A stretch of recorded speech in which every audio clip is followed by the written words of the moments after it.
Now we are taking you to Charlottesville, Virginia. This is the scene there as protesters at a Unite the Right rally clashed with counter-protesters.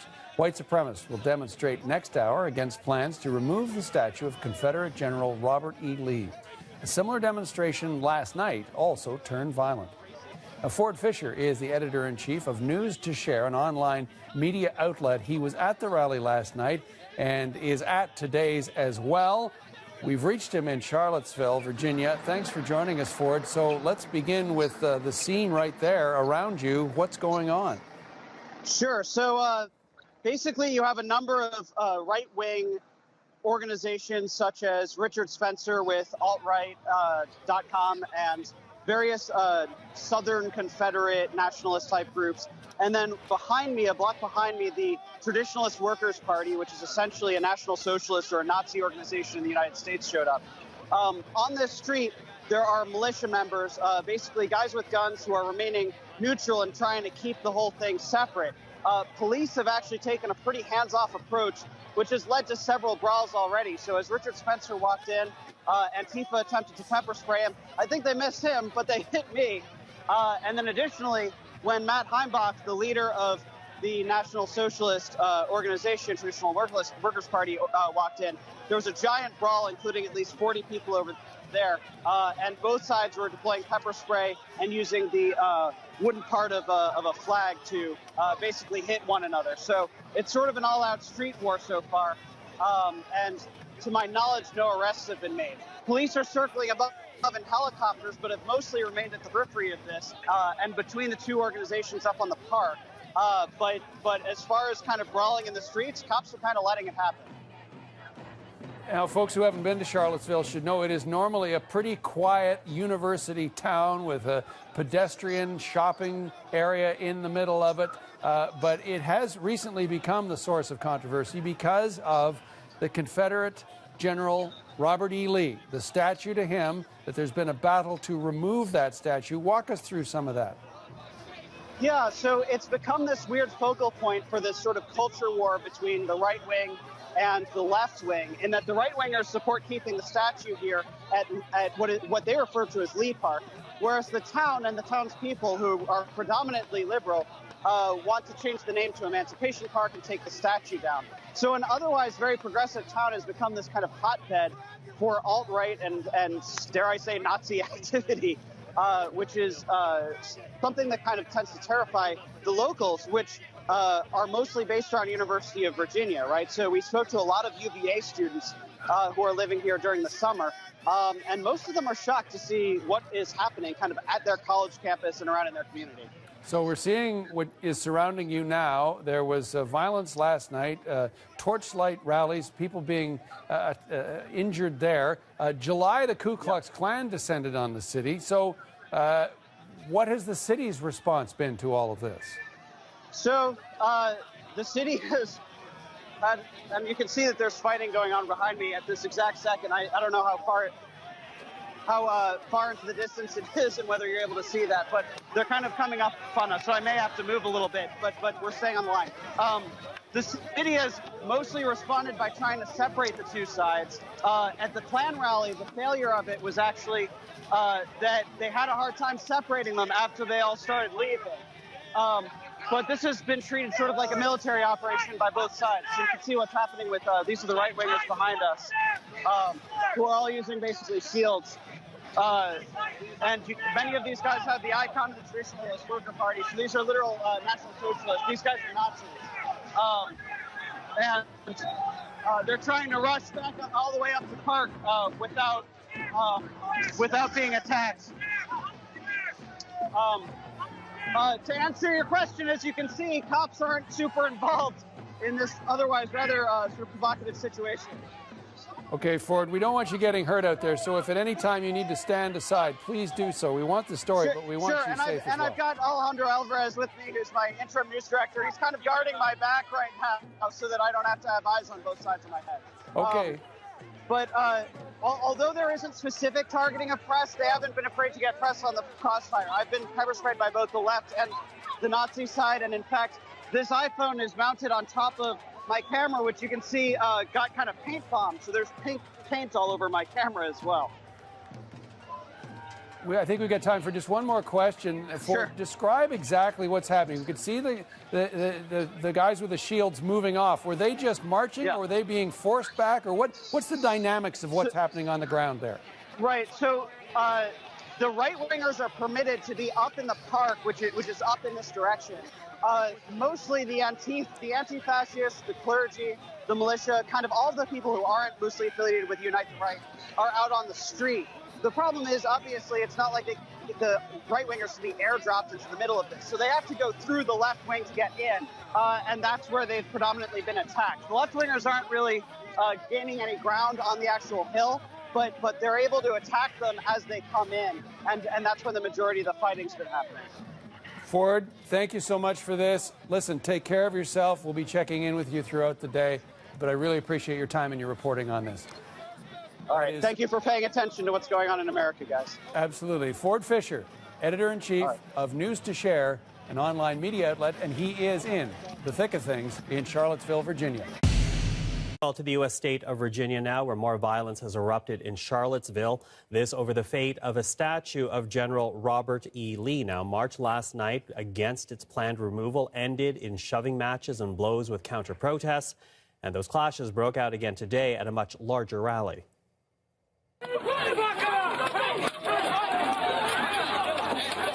The National Guard was on standby, and Virginia's governor was urging people to stay away. Like other Civil War memorials, the statue has been criticized as glorifying the Confederacy and slavery. But a far-right group seized on the issue organizing today's rally, and reports just in say authorities have now declared it an unlawful assembly and declared a local emergency. Well, Ford Fischer is the editor-in-chief for News to Share. That's an online media outlet. He is at today's rally in Charlottesville, Virginia. So, Ford, we spoke to you in the last hour as things were starting to get violent. What can you describe about what's happening there right now?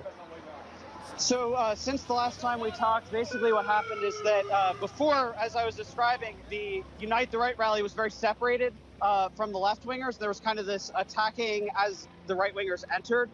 The barrier was completely compromised, which allowed all of them to kind of be in the same area. And that was when really extreme violence started happening. There was one individual that I captured on my live stream pulling out a handgun and pointing it at the left-wingers twice. A lot of fighting with flagpoles and shields. Pepper spray used by really all three sides, the left, the right, and the cops.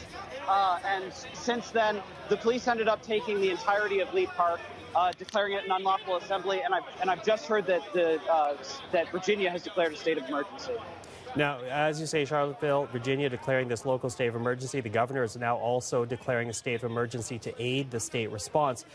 Do you think that's actually warranted based on what you've seen on the ground here?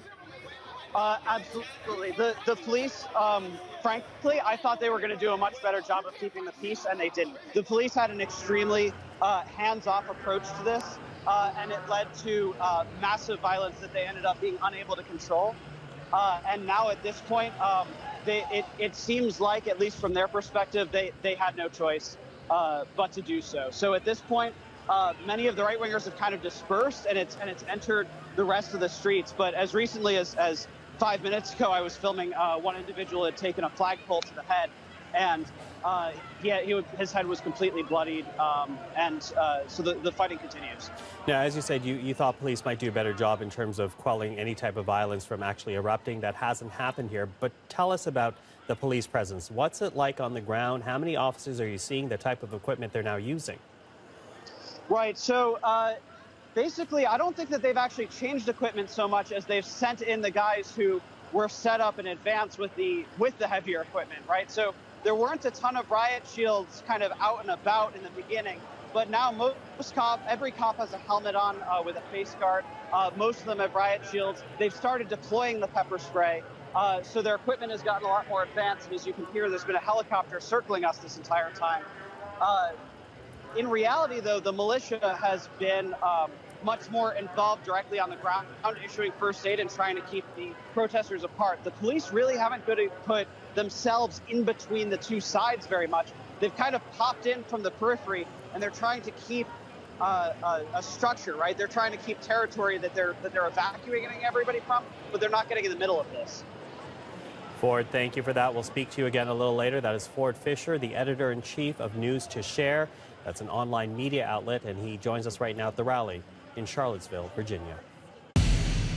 Well, Ford Fischer is the editor-in-chief for News to Share. That's an online media outlet. He's at today's rally in Charlottesville, Virginia. He also witnessed the aftermath of that car ramming into these protesters. So thank you for joining us again, Ford. We're hearing reports that a person has been killed after that car rammed into the crowd. You were there for the aftermath. What did you see? Right. So I was around the corner, probably about 200 feet away when it happened. So a car basically drove extremely fast into another car, which then hit into another car. And between the 3-car pileup, a total of I had estimated 16, but now I'm hearing that 19 are injured in total. In addition to as we ran around, they called for police, EMS came, they attempted CPR, and I had reported at the time on my live stream that it looked like they had given up on CPR. It was about an hour later that the mayor confirmed that, in fact, she did die. And the site of that car accident, I don't know how well you'll be able to see it, but the site of that car accident is directly behind me as we speak. Police are continuing to investigate it. I've heard that a suspect has been arrested, but that's not 100% confirmed to me yet. And I'm hoping to get some clarification here, Ford. Again, this was a clash, or have been clashes, between white nationalists and those that are counter-protesting against them. The victim here was one of those counter-protesters? That's how it appears, yeah. It was entirely bystanders, journalists, and counter-protesters who were present there. There were no right-wingers on the street when that happened. It's assumed that the perpetrator, the person in the car, was a member of that alt-right organization. Alt-right, as you say, and as we've been also describing them as one of the white nationalists. So what kind of response has there been from people in the immediate area? Yeah, well, as we speak, there's quite a vitriolic fight, and of course, I mean a verbal argument, not a physical fight, happening right behind me, where individuals are kind of upset over, first of all, how people have been responding to it. The police have been sort of blocking it off, and the police were obviously not complicit in this car accident, but the opinion of many of the locals and the Antifa is that the kind of system that accepts white nationalism, or that they feel perpetuates white nationalism, is also responsible for the actions of the police. So many of them have sort of blamed the police, even though the police physically had nothing to do with what happened. And what has the police presence been like since that car plowed through the crowd? I'm sorry, someone is talking to me. A point that an individual just made to me is that they feel that the police should have been doing a better job of protecting the left-wingers, and that in their opinion the police were spending more time protecting the right wing. But if you could repeat your question, I'm sorry. Yeah, well, and if this actually does go to the police, has their numbers changed? Has their attitudes changed since that car rammed into the crowd? Yeah, absolutely. So since then, or actually before then, a state of emergency was declared. And National Guard has showed up. Now it's a little bit less heavily armed, but in the spot that we were standing before, the National Guard was deployed with long guns and riot shields, and they were looking to basically disperse the crowd, because they're, as we speak, they're using things like measuring sticks and other equipment to do forensic analysis on the accident that's right now. I mean, they're building a case, presumably for murder. Ford, I want to thank you for the update. That is Ford Fischer, the editor-in-chief of News to Share. That's an online media outlet. He's right now covering the rally and the violence in Charlottesville, Virginia. Now here's a shot this morning of the police station in Charlottesville, Virginia, a city still in disbelief after yesterday's violence between white supremacists and counter-protesters. One woman was killed when a car rammed into a crowd of protesters. The driver of that car has been arrested and charged with murder. Now, Ford Fischer is the editor-in-chief of News to Share, an independent online media outlet. We spoke to him yesterday on location at the rally in the thick of things, and he joins us now again from Charlottesville, Virginia. Ford, thanks for joining us. You were right in the middle of things, putting yourself really at considerable danger to report for us. What was it like being in the middle of all of that? Honestly, it was really chaotic. I don't think anybody could have expected any of the violence or the level of violence that occurred and the sort of uninvolvement of the police there. It was extremely chaotic. And then when a person ended up dying, it was heartbreaking and sort of miserable as well as chaotic. And then there was the news of 2 police officers dying pretty shortly after that in a helicopter accident related to this entire event. So overall, the day turned from chaotic into tragic and chaotic. Well, Ford, you were one of the first people to comment on the fact that the protesters were effectively clashing with each other without a significant police protest.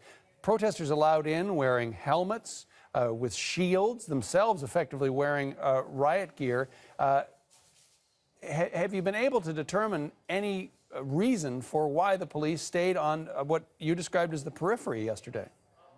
I think that the police didn't want to be responsible for hurting people, and I found that out while and of course I'm somewhat speculating, but I saw that on the press conference when they described how many injuries there were, and then they rather proudly proclaimed the police weren't responsible for any of these injuries. I don't think the police wanted to get themselves hurt, and I don't think police wanted to be blamed for hurting protesters, so they mostly stayed out of it, and they maintained their own kind of territory and then pushed the different protester groups away from certain sites, but they only did so when all of the police could kind of be very forcefully hand in hand. And the police ended up really doing more kind of EMS tasks when it came to how to actually deal with the protesters directly. So the police either acted like completely uninvolved or a roving brick wall or as kind of an ambulance service. Still, I've been to a lot of protests and covered a lot of protests, and police around the periphery when groups are threatening to clash, I have not seen yet. But you managed to visit some of the vigil sites last night. What did you see in the aftermath of all that violence yesterday? Yeah, so there was supposed to be a vigil at UVA, and when I went there, there were a couple of people and about 20 journalists. There were only a couple of mourners, and there wasn't even anything really significant to cover. And then we heard about another one, and when we went there, there were just sort of candles sitting on the ground, but again, everybody had left. So I think that while the city is mourning the loss of one of their own, and presumably 2 of their own police officers who we don't know as much about yet, I don't think that they are able to sort of have their vigils and things like that, because to some extent they were afraid last night. So I'm going to stick around here today and see whether that changes. But at least last night, it seems like most people were kind of scared to be outside. Of course, the state of emergency and the governor telling people to effectively go home, especially those from the right side of the equation. But it's been 24 hours. Have you had a chance to reflect at all on what you saw yesterday?